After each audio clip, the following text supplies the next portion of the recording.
शक्तीपीठ महामार्ग हा परभणी जिल्ह्यातील जवळपास 35 गावातून जात आहे।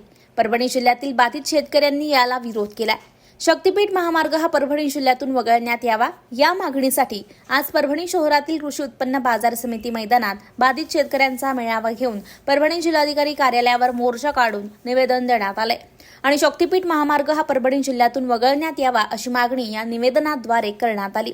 यावेळी कृषी उत्पन्न बाजार समितीचे सभापती पंढरीनाथ घुले, किसान सभेचे advocate Ajay Burande, advocate Gajendra Yelkar, doctor Subhash Kadam, Vilas Babar, Govind Ghatal, comrade Uddhav Pawar आदीसह शक्तीपीठ महामार्ग बाधित शेतकरी या मोर्चामध्ये मोठ्या संख्येने सहभागी झाल्याचं पाहायला मिळालं।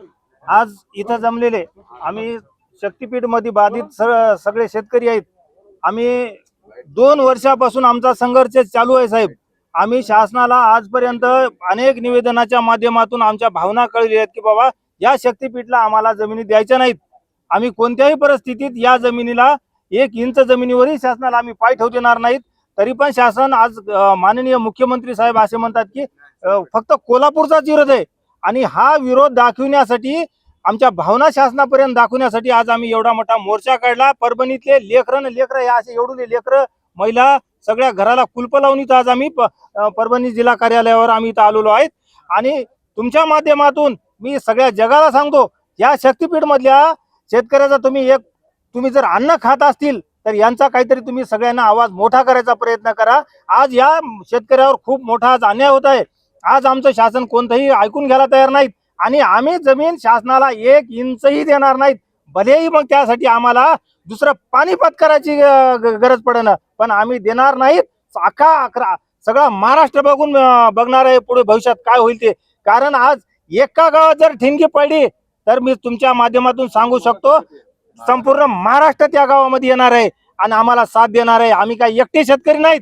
तुम्ही या माया पिपळगावामध्ये जर तुमच्या शासनाच्या लोकांनी जर आमच्यावर काय अतिक्रमण केलं तर सगळा जिल्हाच नाही महाराष्ट्र आमच्या मागे खंबीर उभा आहे। त्यामुळं शासनाने वेळीच जागा व्हा।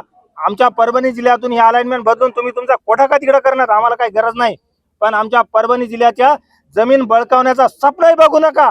तुमचे स्वप्न आहे तर शक्तीपीठ महामार्ग करायचे, आमच्या लेकरा बाळाचे स्वप्न काय तो उद्या यायला रस्त्यावर भीक मागावं लागेल तुमच्यामुळं।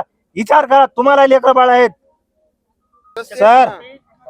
आपण आज जगालो 2025 मध्ये, ह्याच सरकारनं कायदा लावला 1955चा। 2013चा कायदा सुंदर आहे। आम्हाला कोणत्याच कायद्याने याचे पैसे पाहिजे ना आम्हाला जमीन बी द्यायची नाही।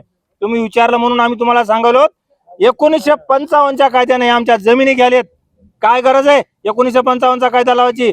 अहो तुम्हाला एवढाले महामार्ग करायचे, इंडस्ट्री जगवायची, आम्ही काय ते तुमचं काय घोडं मारलंय का? फुकटमध्ये तुम्ही आमच्या जमिनी घ्याले का? उद्या आम्हाला लेकरा बाळ नाहीत? तुम्हाला इंडस्ट्रीचं घेणं देणं पडले, आम्हाला आमच्या लेकरा बाळाचं घेणं देणं पडले। याच्यासाठी आमचं रक्त सांडूत पण जमीन 1 गुंठा देणार नाही। ही आम्हाला आजपर्यंत इतका पण सहानुभूती शब्द भेटला नाही साहेब। याच्यामध्ये सगळं करूत बघूत म्हणतात, पण एक भूसंपादनाचं प्रोसिजर पुढे चाललंय। जसा शासनाचा प्रोसिजर पुढे जाईल तसा आमचा प्रोसिजर पुढे जाईल। आम्ही थांबणार नाही साहेब। काय व्हायचं ते होईल।